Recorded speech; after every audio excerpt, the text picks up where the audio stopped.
about 10 days after 9/11, I went through the Pentagon and I saw Secretary Rumsfeld and Deputy Secretary Wolfowitz. I went downstairs just to say hello to some of the people on the Joint Staff who used to work for me, and one of the generals called me and he said, "Sir, you got to come in. You got to come in and talk to me a second." I said, "Well, you're too busy." He said, "No." He says, "We've made the decision. We're going to war with Iraq."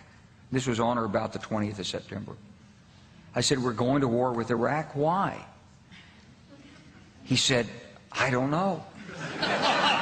He said, "I guess they don't know what else to do." So I said, "Well, did they find some information connecting Saddam to Al-Qaeda?" He said, No. He says, "There's nothing new that way. They've just made the decision to go to war with Iraq."